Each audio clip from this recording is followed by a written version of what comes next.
Hello viewers, English গ্রামারের ধারাবাহিক লেকচারে আপনাদের সবাইকে অভিনন্দন ও স্বাগতম। আজকের লেকচারে আমরা ইংলিশের দুইটা গুরুত্বপূর্ণ রুলস শিখব। তার আগে আমাদের ফার্স্ট জানতে হবে যে সিঙ্গুলার ভার্ব কি কি আর প্লুরাল ভার্ব কি কি। এখন প্রথম আমরা জানব সিঙ্গুলার ভার্ব কি। ভার্বের শেষে এস যুক্ত থাকলে সেটি সিঙ্গুলার ভার্ব হয়, এবং ভার্বের শেষে এস যুক্ত না থাকলে সেটি প্লুরাল ভার্ব হয়। দেখেন এখানে एग्जांपल সিঙ্গুলার ভার্ব, যেমন আমরা লিখেছি এখানে goes, is, was, has, does, it's. প্রত্যেকটা ভার্বের শেষে দেখেন এস আছে, প্রত্যেকটা ভার্বের শেষে কি আছে? এস আছে। তাহলে কোন ভার্বের শেষে যদি আমরা দেখি যে এস আছে, তাহলে ওই ভার্বগুলোকে আমরা মনে করব সিঙ্গুলার ভার্ব। আবার যদি কোন ভার্বের শেষে এস না থাকে, তাহলে সেই ভার্বগুলো হবে প্লুরাল ভার্ব, যেমন গো, হ্যাভ, ডু, ইট ইত্যাদি। এগুলার এখানে যতগুলো ভার্ব লিখেছি, ভার্বগুলোর শেষে কি নাই? এস নাই। সো এই ভার্বগুলো হচ্ছে কি? Plural verb. আচ্ছা, তাহলে আমরা প্রথম রুলটা একটু পড়ি। রুল 1, সিঙ্গুলার সাবজেক্টের পর সিঙ্গুলার ভার্ব হয়, মানে সিঙ্গুলার সাবজেক্টের পরে আমরা সবসময় সিঙ্গুলার ভার্ব ব্যবহার করব। ফার্স্ট একটা एग्जांपल এখানে দেখেন, হি গোস টু কলেজ, সে কলেজে যায়।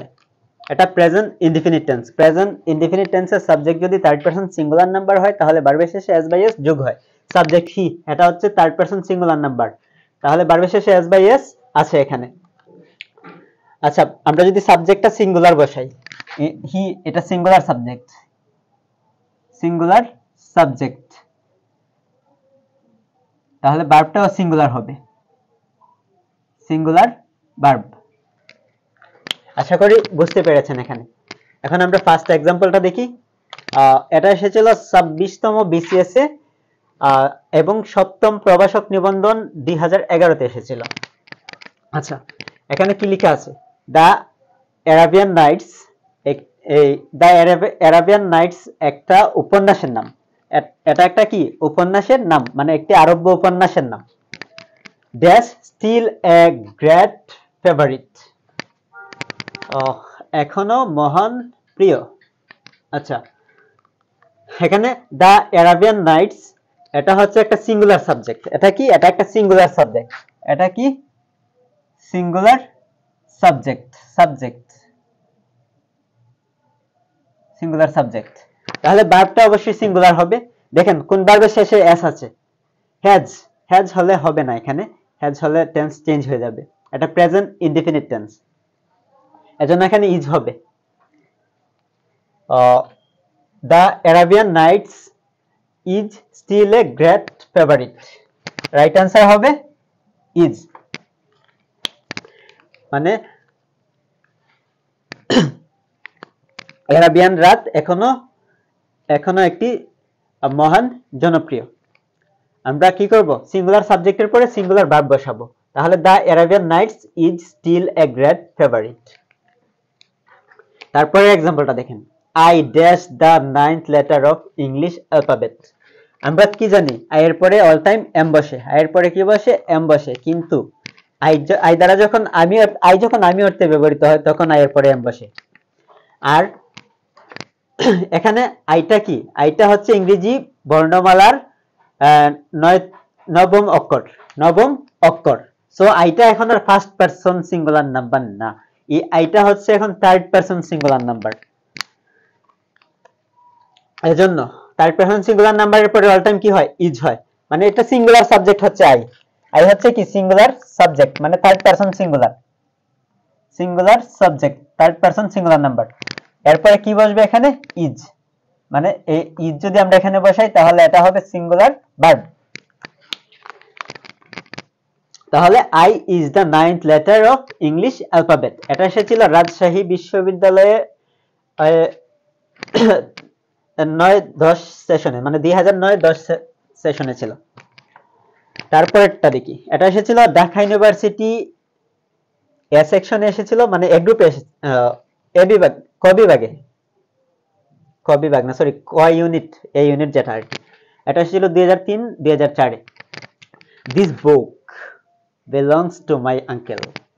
আচ্ছা, দিস বুক, এই বইটি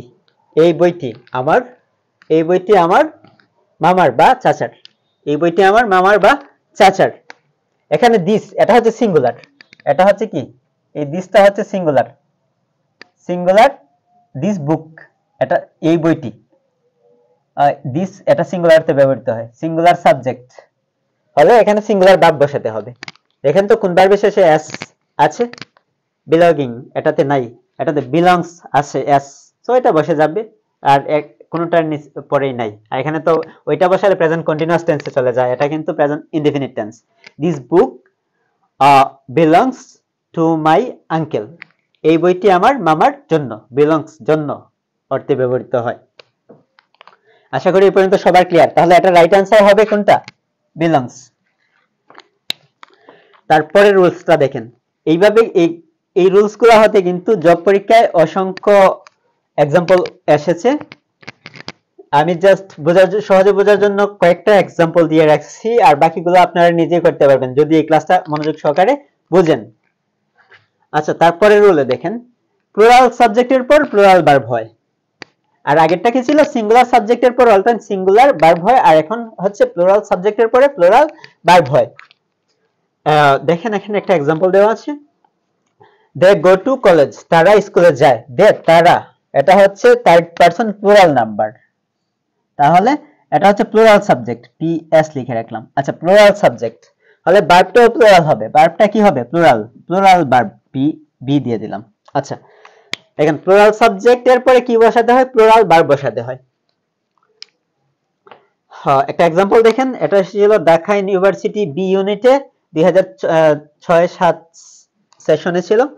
তারপর আবার রাজশাহী ইউনিভার্সিটিতে ই ইউনিটে এসেছিল 14-15-তে। দিস আগের দিস এটা টিএসআইএস দিস এটা কিন্তু singular, third person singular number, আর এখানে টিএসইএসি দিস এটা হচ্ছে plural, third person plural number. আর যাদের নাম্বার পার্সনের সমস্যা আছে আমরা পরবর্তীতে একটা ক্লাস দিব, বেসিক ক্লাস, ওই ক্লাসে বিস্তারিত বুঝিয়ে দিব। আচ্ছা দেখেন, this grapes this sour taste sour, এখানে এই আঙ্গুরগুলোর স্বাদ টক, দিস গ্রাপস টেস্ট সোর মানে এই আঙ্গুরগুলোর স্বাদ টক। এখন দেখেন এটা হচ্ছে প্লুরাল সাবজেক্ট, যেমন এখানে আছে কি দিস গ্রাপস এই আঙ্গুরগুলো, তাহলে plural subject PS, plural subject. ভার্বটা কি হবে, প্লুরাল ভার্ব, ভার্বের শেষে এস থাকলে এটা সিঙ্গুলার হয়ে যায়, সো এটা হবে না। আর এটা আর আছে যেহেতু সামনে, এটা প্রেজেন্ট কন্টিনিউয়াস টেন্স হয়ে যায়, এজন্য এটা হবে না, কারণ এটা আছে প্রেজেন্ট ইনডেফিনিট টেন্সে। দিস গ্রাপস টেস্ট সোর, এখানে দেখেন ভার্বের শেষে এস যদি না থাকে তাহলে এটা হবে প্লুরাল ভার্ব, সো এটাই রাইট অ্যান্সার। রাইট অ্যান্সার হচ্ছে ডি। আশা করি যারা ক্লাসটি মনোযোগ সহকারে দেখেছেন তাদের আর এই দুইটা রুলসে কোনো সমস্যা হবে না। আমাদের পরবর্তী ক্লাসগুলো দেখার জন্য টিটু স্যার ইউটিউব চ্যানেলটি এবং সুপার টেকনিক ইজি টিউশন এই ইউটিউব চ্যানেলটি সাবস্ক্রাইব করে রাখবেন, এবং যে পেজ থেকে ভিডিওটা পোস্ট করা হয়েছে এই পেজটিতে একটি লাইক দিয়ে পেজটি ফলো করে রাখবেন, যাতে পরবর্তী ক্লাসগুলো আমি আপলোড করা মাত্রই আপনারা পেয়ে যান। ধন্যবাদ সবাইকে।